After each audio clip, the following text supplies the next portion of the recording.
क्या स्वर्ग में प्रतिफल मिलते हैं? मसीह के न्याय आसन बेमा पर क्या हो रहा है? प्रतिफल किस आधार पर दिए जाते हैं?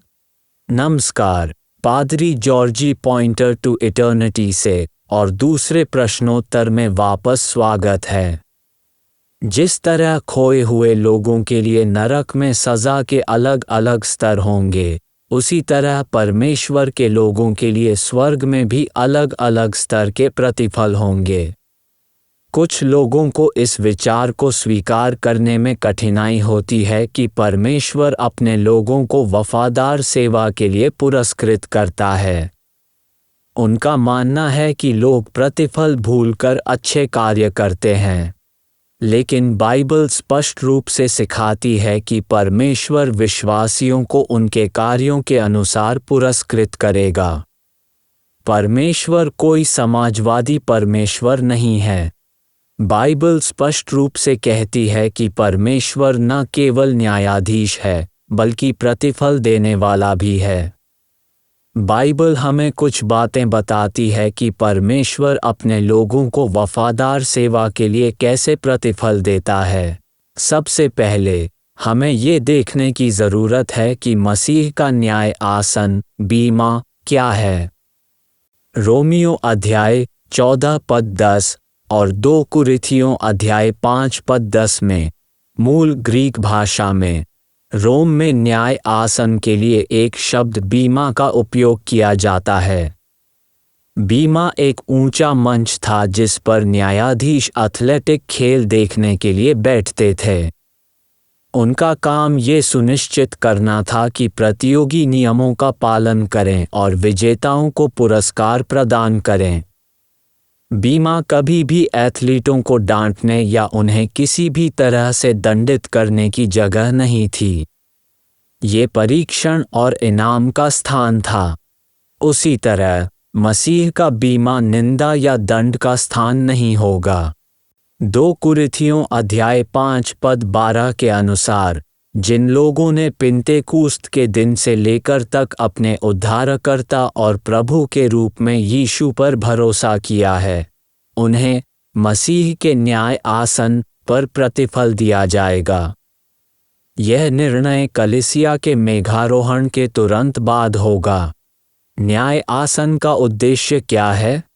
जो कोई भी इसे देख रहा है या सुन रहा है, उसे भविष्य के 2 महान निर्णयों में से एक में उपस्थित होना होगा। मसीह का न्याय बीमा आसन या महान सफ़ेद सिंहासन का निर्णय। सवाल यह नहीं है कि क्या हमें परमेश्वर के सामने खड़ा होना होगा, बल्कि सवाल यह है कि कब और कहाँ। ये जीवन में विचार करने योग्य गंभीर बात है। महान श्वेत सिंहासन का न्याय केवल अविश्वासियों के लिए है। ये पृथ्वी पर यीशु मसीह के 1000 वर्ष के शासन के अंत में होगा। वे सभी जिन्होंने सभी युगों के परमेश्वर को अस्वीकार कर दिया है, उन्हें परमेश्वर अपने न्याय के न्यायालय के समक्ष उपस्थित होने के लिए बुलाएगा।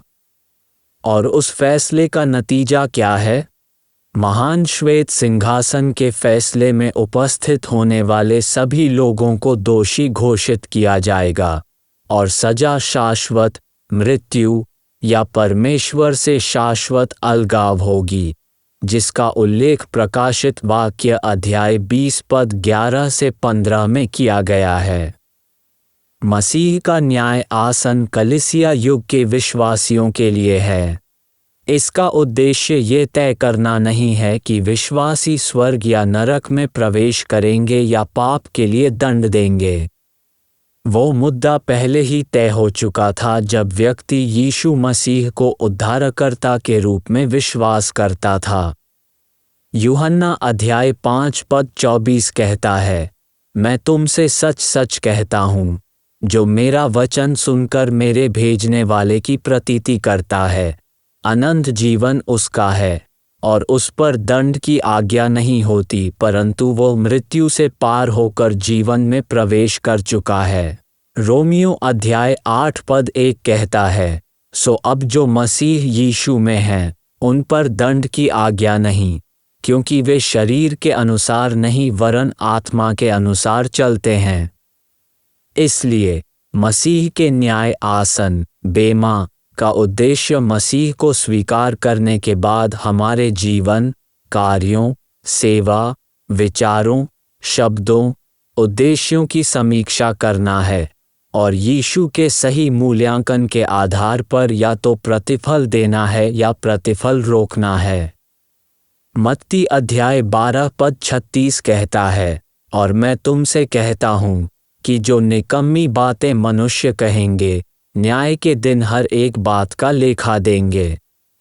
1 कुरिन्थियों 4 पद 5 कहता है, सो जब तक प्रभु न आए, समय से पहले किसी बात का न्याय ना करो। वही तो अंधकार की छिपी बातें ज्योति में दिखाएगा और मनों की मतियों को प्रकट करेगा।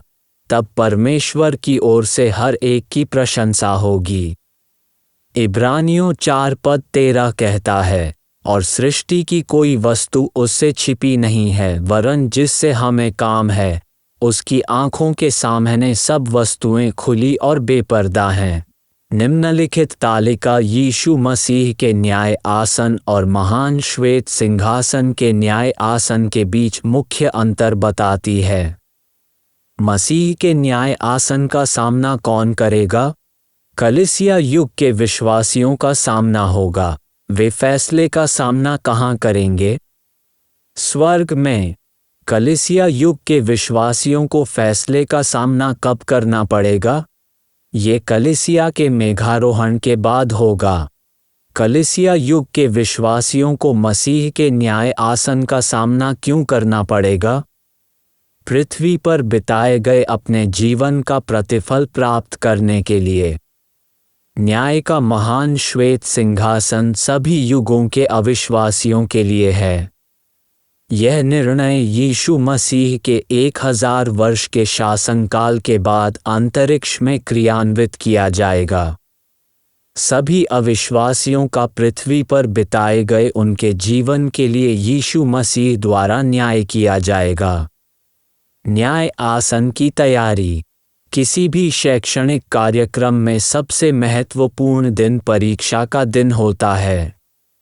वे सभी जो मौज मस्ती कर रहे थे और पढ़ाई पर ज़्यादा ध्यान केंद्रित नहीं करते थे, जब शिक्षक परीक्षा के लिए आने वाले प्रश्नों का नमूना देंगे तो वे विशेष ध्यान देंगे। नमूना प्रश्न पत्र जानने से बड़ी राहत मिलती है। इसी तरह बाइबल हमें बताती है कि परमेश्वर की संतान के रूप में हमारे जीवन का महान परीक्षा का दिन आ रहा है। लेकिन एक प्यारे शिक्षक की तरह परमेश्वर ने भी हमें मसीह के न्याय आसन के लिए पहले से ही कुछ नमूना प्रश्न दिए हैं। ये हमारा काम है कि हम आगे बढ़ें और तैयार रहें ताकि हम बेहतर प्रदर्शन कर सकें। तो हमारे जीवन के मुख्य क्षेत्र क्या हैं, जिनका मूल्यांकन तब किया जाएगा जब हम परमेश्वर के सामने खड़े होंगे? हमारे जीवन के वे क्षेत्र जिनका मूल्यांकन मसीह के न्याय आसन पर किया जाएगा वे हैं।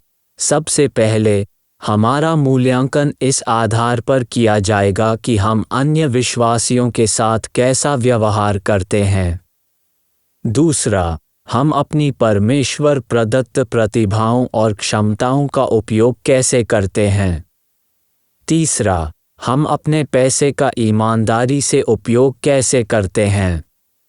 चौथा, हम परमेश्वर के लिए दुर्व्यवहार और अन्याय को कितनी अच्छी तरह स्वीकार करते हैं।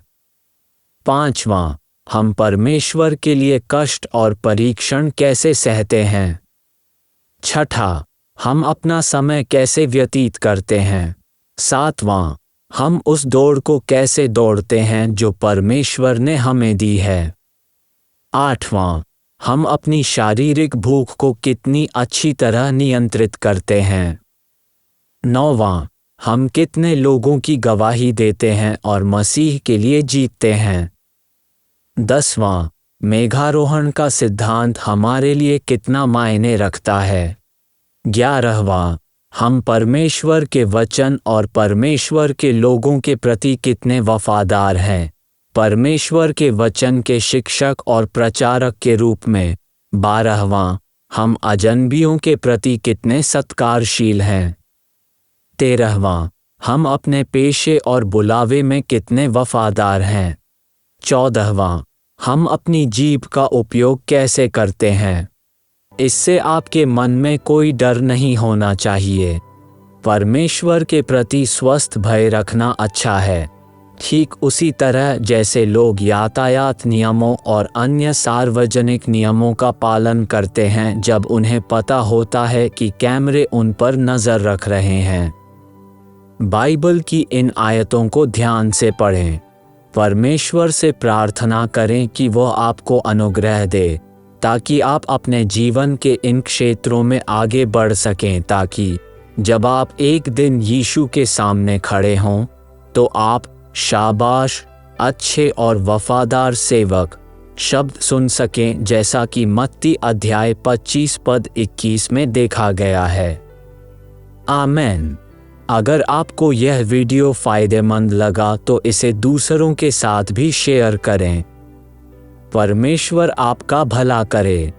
यदि आप इस संदेश से धन्य हैं तो लाइक बटन को अवश्य दबाएं और साथ ही अगर आपने अभी तक सब्सक्राइब नहीं किया है तो सब्सक्राइब का बटन दबाकर सब्सक्राइब करें और साथ ही उस बेल नोटिफिकेशन को भी दबा दें ताकि आपको इसी चैनल पर ऐसे ही धन्य संदेश और अपडेट मिलते रहें।